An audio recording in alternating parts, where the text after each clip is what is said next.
Yes, mate. Part 3 of upgrading this interior on this L405 Range Rover. Part 1, if you haven't seen that, was the front screens. Great Android unit, Bluetooth connectable, so you don't lose any sound quality at all. That's an essential mod, I think, for this car. Then you got a beautiful kind of new AC unit, updates it a lot. Part 2 was the rear screen. Again, just kind of ties it in with the front. And now part 3, what I'm going to do today, it's a bit of a weird thing. I get this thing with cars where if you upgrade the stuff that you touch, it tricks your brain almost to feel like you got a new car. I've done steering wheels in the past. I put a new steering wheel on that Maserati from Drimat as well. Same company got all this from. And it just changes the feel of the car. A little switch gear and stuff. So what I've got today, you see all the Drimat branded stuff that I've got. Got this here, so this is obviously your switch gear for here. These are all sticky, they go really sticky. Everyone's does it over time. It's coated with like a kind of a soft touch a coating on the top that degrades over time, and you'll start seeing it starts going sticky. It just goes horrible, and it also looks a lot dated. Same with this.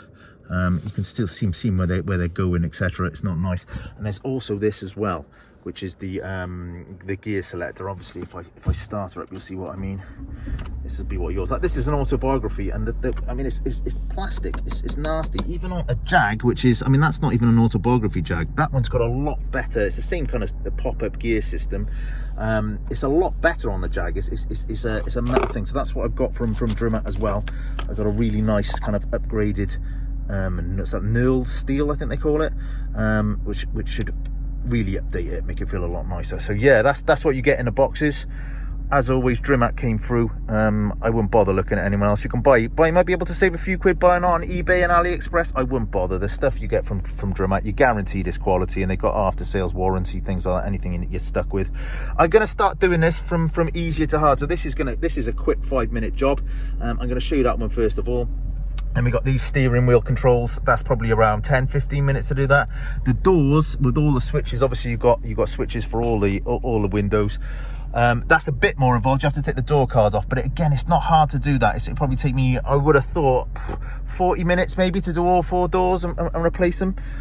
So yeah, I'm going to show you what kind of that involves and what it all looks like. Okay, first of all, you're going to take the top of this off. Just use an edge of a Stanley blade to get in underneath there. It's only adhesived on, so it just pops up. You won't damage it at all if you're nice and slow. And you see how little sticky, nasty. Then you've got one screw. I think that's what's that? A Torx T15 for that. Just undo that. Then you want to start the car. That should rise. And then simply pull up. Nice and easy. And to put it back on, you've got this, make sure it's lined up. You see it's like kind of almost a kind of one shape to put it on there. There you go, nice, and make sure I can turn it. Yep, all turning. Put the screw back in, and then it's a case of sticking this back down. It's another adhesive one. You pull off the 3M tape it's got on there, push it on, job done. 30 seconds later, she's all in, new cap on it. Just make sure it all works, it's all nice. Look at that, 10 times better. This is what it should be coming out of the factory like. You know, you can go top range Range Rover, you spend over £100,000 on a Range Rover. Someone did brand new for this one, and this is what it should be like. As I say, the Autobiography Jags, even the portfolios and lower ones, this comes as standard. And for a quick and easy mod, I mean, this is pennies and takes me 30 seconds and changes it. The difference of the feel on it, vastly different. Yeah, fully recommended on that one. Let's move on to this one. Okay, this one's relatively easy as well. On the back, you take your paddles off first of all. You got a little hole there with it. I think it's a T15 in there. I'm going to find out now. Unscrew that, that'll take the paddles off. You're going to have to take the paddles off on both sides. That basically just to get to a screw that's going to release the actual button part of this. What you're going to also need to do is take the center airbag off. Now, normally I'd recommend, if you're messing around with airbags, to disconnect the battery. But because you're not actually disconnecting the airbag, you're just moving it out of the way so these can free up. You should be all right if you leave it on. I've left it on anyway. But there was a little line here. You'll see it on most steering wheels of all cars. They've got a little hole, but this one had just a little line. You actually have to puncture this. So I used a little tool. Where is she? I use that little pit, but you can use like a little screwdriver. You got to basically pierce it through, and as you push it down there, you'll feel a little button, and as you push, it's like spring loaded. Push that, and as you're doing that, pull the front, you'll pull off on the bottom, and then from the top it'll kind of loosen up. So yeah, that's what's that looking like there. Give me 5 minutes, I'll just disconnect these screws, show you what it looks like when it's off. Yeah, simple mod. Again, it's gonna look awesome for 10 minutes worth of your work and a few quid. Gonna really update this car. Okay, nice and easy. 2 T15 screws. Short one takes the paddle off, just let that kind of dangle, and behind it there you've got another one with a slightly longer T15.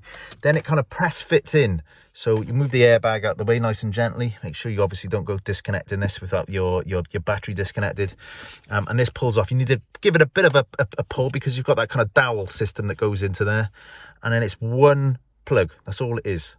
One plug, and you fit the new one back in, and of course do the other side. Just testing this, the first one's on. Just testing this one here, it started flashing. So when I started the ignition on it, it had a flashing, just like the lights behind it slowly flashing. Now I saw this was attached in the pack from Drimmat. Basically says in nice Chinglish, the light on the left button is flashing, please install the black accessory behind the left button. So you've got these two little, they put two in there, which I guess they put spares in. Drimmat are good like that, they tend to put spares in. You've got these little things here, which looks like almost like a bridging thing. I'm guessing that's going to go onto there. Can you see that? And give that a go. So I don't think they all do it, but obviously if yours does, that's included anyway. So thank you to Drimmat for knowing about that. Let's try that and try it again. Okay, with that installed, let's see if it works. Already looking so much better. Nice. Hell of a difference of an upgrade. This mod is really nice. Not only does it bring it bang up to date with like the later model L405s. The great thing I like about this is a lot of the later cars, I don't know if it's on the later L405s, but these are like touch buttons. These aren't, they're actual buttons on it. So that was a big concern, because I mean, even Ferraris these days, the new ones they've actually gone back to buttons, because the touch kind of panel ones are so universally hated. So yeah, I mean, you can see the difference of that. It's just chalk and cheese. Again, it's these quick, simple mods. That was a really simple mod. It took me about 5 minutes, even though I had to reinstall because of that little button on there. But that's clearly fixed it. It was kind of flashing before. So yeah, I mean, for a few minutes of your time, you can see you've got little volume controls on there and stuff. I'm sure at night this all glows up nicely. So yeah, 5 minutes. A little bit fiddly putting these back in, because you're kind of working kind of backwards, if that makes sense. Airbag went on great. Yeah, fully recommended. Both these mods here, I mean, for what you get for your bang for your buck, fully recommended. And Drimmat are definitely the people to get them from. So yeah, right, let's move on to this. So I think I'm going to do the driver's door first. Not too bad. I think there's about 5 screws to take off, and it comes off. I've done door cards before. They're not hard, but it's definitely going to be more time consuming these. As I say, I'm budgeting about 40 minutes to do the lot. Let's give that one a go. Taking the door cards off pretty easy. You want to get a little screwdriver, pop this one. There's a T15 underneath there. There's also a T15 under here somewhere. Let me see that. There you go. And then also get a screwdriver. There's a little plastic cover on this bit, so pull that forward, pop a little cover off, and you've got a T15 in there as well. Finally then, you've got the 2 big bolts, T30s. Pull this down. You've got one by here, one by there. Undo all those. That's what they look like, short ones at the bottom. Those are the 2 kind of ones under the covers, and you've got 2 of those, one of them still in there, but it's all right. That's the T30, and then in theory then, you should just be able to pop that off. Now she's off. Not gonna lie, it was quite tight. The ones down the bottom might be worth, I had to put a pry tool on it to get up underneath it and give it a little pull. But yeah, that's just off. She's only got clipped on with 2 things. You've got the door lock here, she's there, and then you've got one plug there, which is that one there. But comes off quite easy. Right, gonna have to take this off. I'd do this in your house rather than thing. You've got some screws underneath there, and also some of these annoying push clips, which can be quite tight. So yeah, that's the plan with that. A little bit fiddly to do that. You've got 3 screws right there, which were planted on this side on the top. I basically took this part off, so that was like that, if you can see that. on that. This thing came off just with those, see those little tabs? Where are they? On this one here. Snap one or two of them, but only little hairline cracks on them. And then you basically pry out this from the top. So this comes out the top, this comes out the bottom, and you've got to take those two red and green tabs out as well, little push fit connectors. But that's it. All of this now you're not going to need and fit the new one. Here you can see the difference of the two units. Now mine's an Autobiography, so it comes with this kind of metal surround on it. I think the Vogues don't come with that, but yeah, mine did. You can see the sticky buttons on it. It's just disgusting. And this is the new one. Obviously you're not going to get that problem, they're all covered in imitation steel, I would have thought, but it's a bigger bezel on it. It's also an easier way to take it apart and put it back in. So obviously you had to take the two parts there apart to separate the top from the bottom. This one, it's all one part, and you get this bit with it, so it just slots in place from the top, and then you screw that bit once it's in to hold it in. So a lot easier way, a lot easier design to do it, and obviously it looks a lot better as well. Comes with a pack of screws, which I'm sure is going to come in handy in a minute when I come to fit. Normally with Drimat, they're really good. They give you a load of spares, so don't worry if you've got spares on there. It's just if you kind of lose any. But yeah, that's what that looks like. Easily done. As I say, take this clip off, screw those black ones back on, those Torx, that one on there, replace the plugs. Absolutely easy, and if you look, looks a lot nicer. And back on the way it came off. So if you never fitted one before, you literally just push it and bang it round the sides. Make sure you do it a good couple of times, make sure all those clips are clipped in, but it was really easy really going back on. I've definitely done harder ones before. And then obviously all the screws back in as they were. Give it a quick clean, and she's looking really good. I mean, you see the difference on it. Really brings it bang up to date. Check everything works, of course. Tested all that before tightening all the screws. But yeah, took a bit longer than expected. It took me about half an hour, 35 minutes, I think, for the full door, but obviously I was filming as well. Right, onto the back one. This one, even easier. What you got to do with this is pop this trim off. So what I did, I just got a little pry bar, tucked it in there, pop it straight out. It's just those connector clips. You've got one screw there, one screw there, same on the front here, one underneath.